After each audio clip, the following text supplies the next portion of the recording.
The human ambassador had barely stepped off the shuttle when the air in the alien throne room turned, heavy with tension and an overwhelming floral scent of alien pheromones. It was supposed to be a diplomatic meeting, a historic day for cultural exchange. Instead, he found himself standing before a towering, obsidian-skinned queen whose first question was not about peace treaties, but about reproduction. She leaned forward on her crystalline throne, eyes gleaming like molten sapphire, and asked in a voice both regal and disturbingly sultry, "Tell me, human, is it true your species can truly mate at any solar cycle?" He blinked, unsure whether to laugh or salute. Yeah, we don't really have a mating season. It's all year round." The translator drone buzzed faintly, and the moment it repeated his words, the entire court gasped. Guards dropped their spears. Attendants fanned themselves as if the temperature had suddenly spiked by 30 musirk. The queen rose slowly. "Impossible," she whispered, walking toward him like a predator approaching prey. Her scent was intoxicating, something floral, something electric, something that made his knees forget how to behave.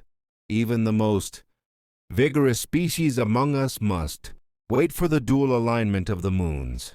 Yet you humans, she circled him, inspecting him like a priceless artifact. You can perform the act of union without divine timing. He rubbed his neck awkwardly. Perform the act of... Okay, that's one way to phrase it. It's more like biological adaptability. The queen only smirked. Adaptability? Ah, strategic advantage. Indeed. Before he could redirect the topic toward trade agreements, she clapped her hands. "Summon my xenogeneticists," she ordered. "If what he claims is true, the human species represents an evolutionary marvel.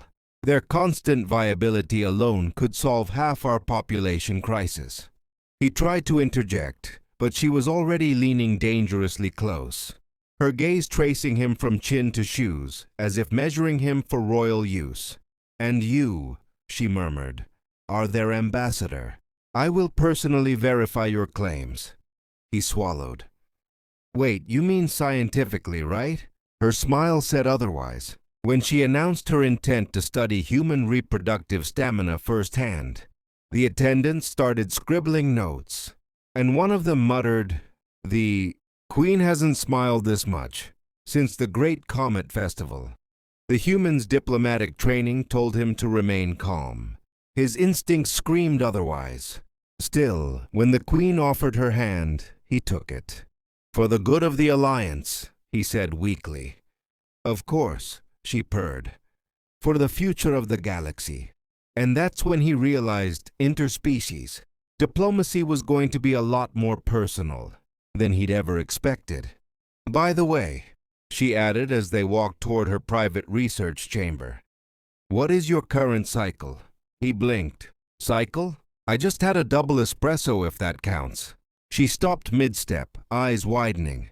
"You can mate after consuming a highly concentrated stimulant?"